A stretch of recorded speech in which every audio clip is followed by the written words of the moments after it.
Profesor, çfarë përfaqëson në jetën e kombit shqiptar një ngjarje e tillë siç është fronëzimi i një kryepeshkopi, një ngjarje që në jetën pluralistike shqiptare apo jo është ngjarje rrallë, domethënë ajo që ndodhi në 1992-shin nuk kishte këtë vëmendje publike apo nuk kishte këtë jehon apo këtë pjesëmarrje ndërkombëtare siç pritet të ketë si sot.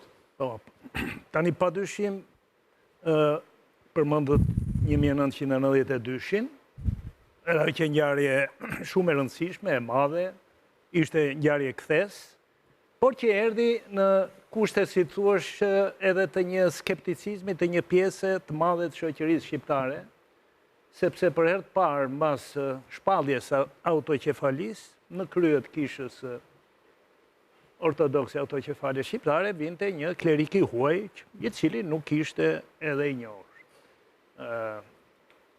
Sigurisht, drejtimin e kishës nga profesor Janullatos e shoqëruan edhe debate,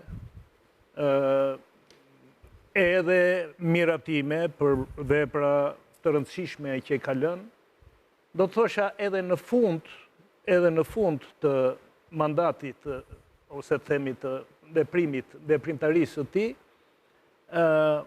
pati edhe një, si thuash, një qëndrim që e afroi figurën e profesor Janulatosit edhe me këtë pjesë të, po themi, të publikut skeptik në këto 35 vjet u bën. Qoftë kam parasysh që vite më parë, 6-7 vjet më parë, vetë hirësia e tij deklaroi në një intervistë që i dha mediave greke që tani është koha që unë t'ja lë vendin një kleriku shqiptar. Dhe kjo pati një jehon jashtëzakonisht mirë. Sigurisht u vonua kohë, kaluan vite, dhe me sa duket ka pas dhe ngërçe dhe pengesa, do thosha dhe mendoj unë, edhe nga institucione jashtë fetare, të cilët kanë insistuar me sa duket që ai ta vazhdonte detyrën e tij. Megjithatë, siç kam dëgjuar, nuk e di, edhe në testamentin që ai ka lënë, ai ka kërkuar që kreun e kishës ortodokse autoqefale shqiptare ta marrë një shqiptar. Edhe kjo është një gjë pozitive, natyrisht. Tani ka ardhur një klerik shqiptar. Nëse mund t'ju ndërpresë, ju trajtuat të çështjen e kombësisë. Sa e rëndësishme është kjo në drejtimin e një kishe? Ndoshta mund të pyesim edhe doktor Thomajin për këtë çështje. Sa e rëndësishme është kombësia? Në pikpamje statutore, doktor Thomaj është më afër kësaj problematike, pa mund të them që çështja e qenies në krye të kishës, të një kleriku që vjen nga populli që i drejton, apo jo, kishtarisht, është një çështje që ka zgjidhur që në kohën e Krishtit, se edhe Krishti, kur shpërndau dishepujt e tij, apo jo, ju tha shkoni dhe mësoni popujt tuaj. Do të thotë, shkojnë mësojni në gjuhën tuaj, që si ishte gjua, të themi... Pra dhe kriteri gjuhës është e rëndësishëm.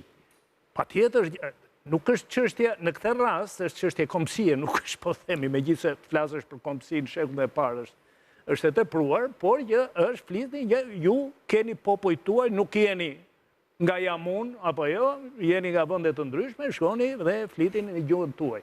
Dhe kjo është e rëndësishme, është përcaktuar edhe nga vetë nga kolegët mund ta dinë edhe më mirë këtë që, po mund të them që ka pas një dialektik, ka pas brenda kishave, jo vetëm brenda kishës ortodokse, po dhe brenda kishës katolike, një dialektik shumë të fortë, e cila u zgjidhe edhe nëpërmjet konflikte shumë të ashpra në Europë, kur doli dhe protestanizmi, apo jo, për diferencat madhe që kishte me kishën zyrtare, themi, katolike me Romën, dhe pati dhe konflikte midis protestanizmit dhe katolicizmit, që u zgjidhe me gjak, janë bërë luftra të mëdha, derisa në shekullin e 17 u bëja e famshme paqe Vestfalis, ku përcaktua që çdo në çdo vend duhet të ketë klerin e vet, domethënë që po themi të ketë pasaportë e vendit për ta banalizuar një çik. Kish kombëtare. Kish kombëtare. Ky është esenci.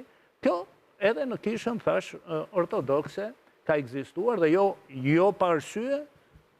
Profesor Janullatos në atë deklaratën që bëri, intervistën që bëri, tha që ne grekëve do na vinte mirë të kishim në krye të kishës një bullgar ose një serb apo jo.